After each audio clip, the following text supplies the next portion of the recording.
Hello YouTube, Fred Bergeron from Inaxis. I hope you're doing well today. In this video, I'm going to show you how to program the push notification service for Protege GX. As you may know, with WX, it's a bit easier because when you're inside your mobile app, you will enable the push service and the system will take care of creating it for you inside the WX system directly. With GX, it needs to be created manually. And then you must assign the service to the areas that you want to receive notifications from, okay? So let's have a look at how we can program this. It's fairly simple. The key here is to really follow the instructions to the letter, all right? So even the name of the service is important. It's case sensitive, so the trick is just to basically copy the name from the manual and paste it in the service in GX, okay? So let's have a look, and I will show you how to program this step. So the documentation available on the ICT website is basically under My ICT and Application Notes. It's Application Note 201, okay? So this is how to program the push notification service in GX, okay? So if you go through the documentation quickly, you'll find that, they show you exactly the name of the service, what to use,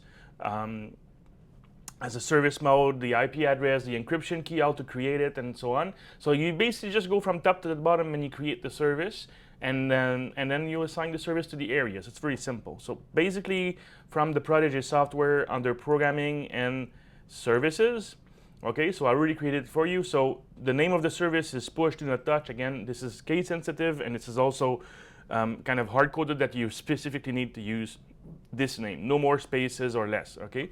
The service type will be report IP. The service mode will be start with controller OS. So basically, if there's a power failure and the controller goes down completely after the battery backup has been used, when the controller comes back up, the service will start automatically, okay? It's a bit like a service in Windows. When you reboot your laptop or computer, there's a whole bunch of services that will start automatically for you. That's the same thing.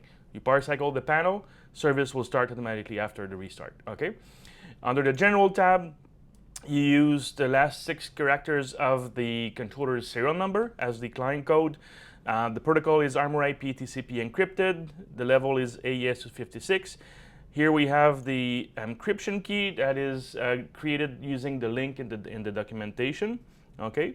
And then everything else is default, but you need to put the IP address here, and the port number. This is important. Basically, this is like an Armor IP server running in the cloud, okay? That's, again, the port number IP address is important. And then if you go to options, you enable all of the reporting options. If you remove, let's say, report open close, then your phone will not receive arming and disarming from the system, okay? So typically you want to leave these enabled unless you really don't want to know about some of those events, okay? When the service is completed, you hit the save button. After maybe 20 seconds, when the download is completed, you can simply right-click on the service and start the service, okay? Now, the next step is to define which areas will send the push notifications to your phone, all right? So under Programming, Areas, make sure that all the areas are actually disarmed completely, okay, before you modify them.